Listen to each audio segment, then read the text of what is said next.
Rasulullah dalam membimbing pertama itu mengatakan, Rabbi zidni ilma. Ya Allah, tolong berilah makin bertambah ilmu saya. Satu. Ya. Sesudah ilmu banyak, kita menghadapi satu hidup dan kehidupan. Berarti kita ingin hidup. Untuk bisa hidup, kehidupan kita harus baik, mudah, lapang, lancar. Maka dituntun oleh Rasulullah, wa wasi'li fi rizki. Ya, lapangkan di dalam rezeki saya. Cukup? Tidak cukup. Minta berkah. Wa barikli fima razaqtani. Berilah berkah. Dengan apa-apa yang telah engkau berikan kepada saya ya Allah. Kunci berkah. Ini ngaji lagi nih kalian. Bayar. Itu untuk khol, untuk saya belum. Ya. Kunci daripada berkah. Ya. Sesudah di dalam pengertian tadi ya Allah ya Godim. Ada kekuatan pada saat kita memenuhi keinginan kita. Pada saat kita ingin memilih apa yang menjadi kesenangan kita. Apa itu busana, makanan, apapun. Kuncinya adalah untuk mengetahui mana yang bermanfaat, mana yang tidak bermanfaat. Sudah dihitung? Sudah? Ngitung tok. Narik, ngitung tahu jumlahnya. Nggak dapat persentase. Ini namanya nopo? Kiai apes. Ya, kiai sial. Tahu. Dalam memilih itu tahu. Mana yang bermanfaat. Mana yang saya butuhkan. Bukan pokok tinggal membeli. Banyak. Coba lihat. Begitu membeli. Menggepu-gepu. Sampai di rumah. Dibiarkan. Ya. Nanti. Sesudah dipakai 2 kali 3 kali. Sudah merasa tidak mempunyai baju lagi. Dan tidak akan dipilih. Ya. Apalagi mau pergi ke manten. Semua satu lemari dikeluarkan semua. Seakan-akan tidak punya baju. Apalagi perempuan. Bucuk-bucuk. Ya, enggak. Siapa yang tahu itu lama itu baru. Enggak ada yang tahu kok. Tapi memang hatinya terdinding oleh Allah. Dia lupa. Memegang uang banyak sudah dilupakan oleh Allah. Beli pokoknya mampu. Sudah rezeki Allah itu sudah dianggap tidak ada artinya. Beli ini, makanan ini. Sampai di rumah, nggak dipakai. Itu menunjukkan tidak mendapat berkah. Tidak dinaungi dan dilindungi oleh Allah. Pilih mana yang bermanfaat. Mana yang saya butuhkan. Mana yang baik. Ini. Kalau sudah mencukup rezekinya jadi orang kaya. Cukup. Tidak. Ditonton, dibimbing oleh Rasulullah. Waj'alni mahbuban fi qulubi ibadik. Jadikan saya ya Allah dicintai, disenangi di dalam hati-hati mereka ini. Kaya, cukup, hidup semuanya. Coba lihat dalam perumahan-perumahan kaya ini. Hidup sendiri-sendiri. Sudah habis semua berkah itu. Tidak tahu, tidak kenal sama tetangganya. Kadang-kadang ada kemanten pun tidak diundang. Mati pun tidak tahu.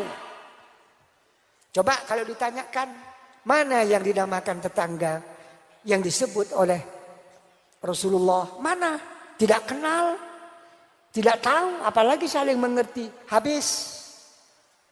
Coba perumahan-perumahan kampung. Ya, dengar gorengan pindang ikan asin. Goreng apa? Ikan asin. Mau ya nih? Loh.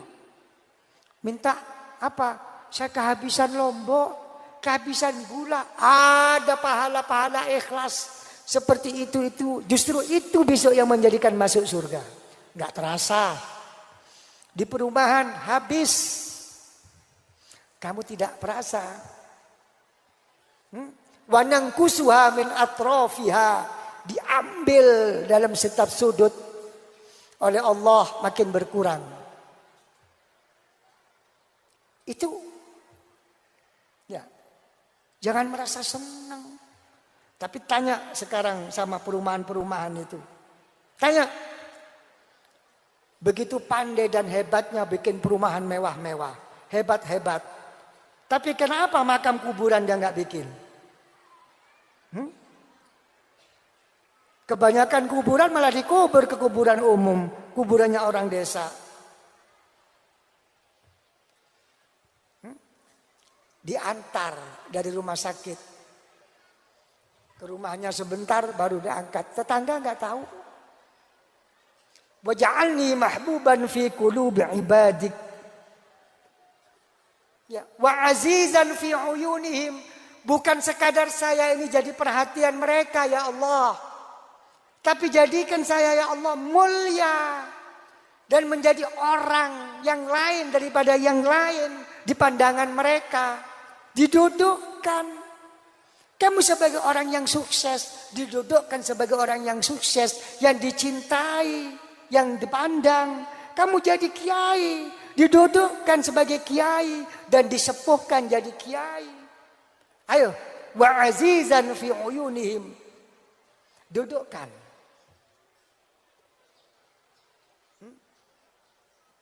Di sini baru kita berbicara bagaimana syukurnya orang yang sukses yang kaya. Bagaimana syukurnya orang alim. Bagaimana syukurnya orang yang makrifat. Bagaimana syukurnya orang yang dekat sama Allah. Semua ada cara sendiri-sendiri. Ingin tahu? Bayar. Pengajian berikutnya. Biasa. Nonton film kalau lagi rame-ramenya bersambung. Ya kan ya? Gitu. Rugi sponsor. Sudah. Wa azizan fi uyunihim. Saya ngomong begini ini saya dudukkan. Kamu kaya gimana? Terhormat. Kamu sebagai orang imam khususi kiai bagaimana? Monggo. Yang bisa. Jangan kena penyakit hubbut taqaddum wajah. Habis. Ya. Lah kalau kamu sudah semua ini seperti ini, apa yang diminta? Waj'alni wajihan fid dunya wal akhirah. Jadikan saya ya Allah mempunyai kedudukan yang termuka di dalam dunia dan akhirat. Di dunia nggak enak deh kalau dia nggak datang, nggak enak deh kalau dia nggak mimpin, nggak enak deh kalau dia nggak yang berdoa, nggak enak kalau dia nggak Fatihah, sudah dijadikan tua. Gak enaknya tuh karena cintanya, bukan karena kekayaannya, bukan karena lagi duduk sebagai menteri, sebagai gubernur, wakil gubernur, bupati. Itu ada masa 5 tahun. Kok ada seorang kiai, seorang kini sepuh, kadang-kadang terpengaruh. Hormat, muliakan. Tapi jangan larut. Bagaimana seorang alim, seorang ulama, cara mendudukkan dirinya di antara mereka. Bagaimana? Diloken dhewe nok kitabe. Minta fid dunya wal akhirah. Sudah begitu naik, apa permintaannya? Wa minal muqarrabin. Orang yang paling dekat ya Allah. Di sisimu. Di sini ditembak. Allah Ta'ala dengan memanggilnya. nunduk, pejamkan mata, pusatkan pikiran dengan hatinya jadi satu. Di sini ketahuan seberapa khusyuk, seberapa hudur, seberapa khudu', seberapa merasa tadzallul kepada Allah. Di situ kelihatan, karena saat itu memanggil Allah, ya katsiran nawal. Baik ya Allah yang banyak di dalam memberi apapun. Ya hasanal fi'al. Wahai Allah yang begitu baik dalam menjawab, memberi perbuatan-perbuatannya kepada kami yang memohonnya. Ya qaiman bila zawal. Engkau tetap berdiri tegak tanpa berubah. Ya mudian bila misal. Engkau yang memulai semua tanpa ada contoh. Ya. Kenapa kok nama-nama ini kok disebut? Ya, dikembalikan. Itulah engkau ya Allah. Ya, dan engkau begitu kuat ya Allah, begitu kuat. Tanpa goyah apapun. Dan engkau ya Allah sebagai pemula pencipta. Saya adalah ciptaanmu ya Allah. Ciptaanmu sekarang tuh lagi keadaan begini. Dengar, lihat. Ya, berilah saya ya Allah. Makanya banyak saya lihat. Ya. Kebanyakan mereka apa? Makom doa. Yang sebetulnya itu harus bil jazmi. Dengan mantap.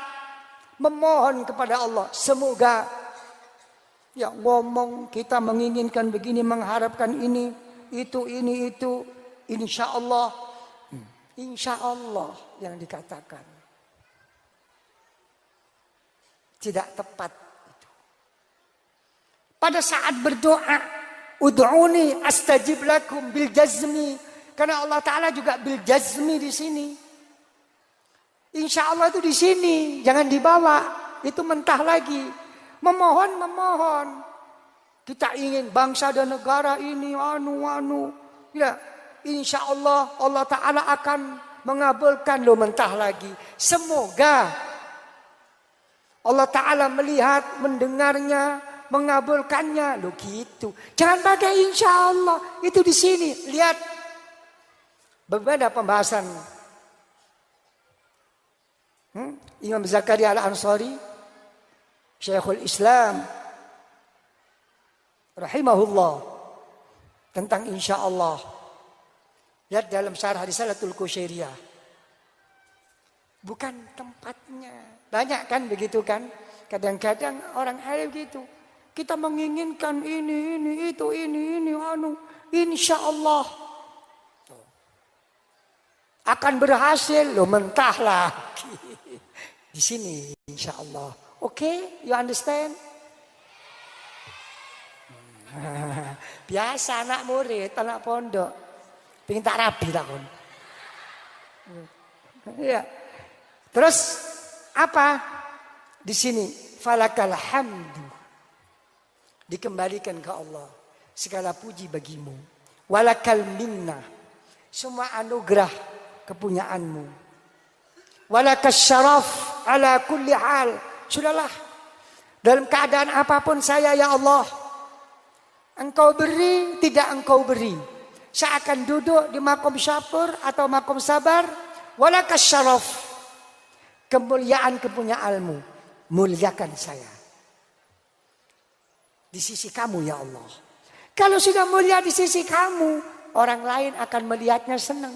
Kalau sudah senang, tentu akan mengalir, akan dimudahkan oleh Allah. Karena hubungan enak. Ini kata Rasulullah, baca 3 kali sesudah sholat. Sampai saya tulis termasuk doa yang nomor 2. Sudah, paham? Ya sudah, mau apa? Pun, ayo, berapa jumlahnya?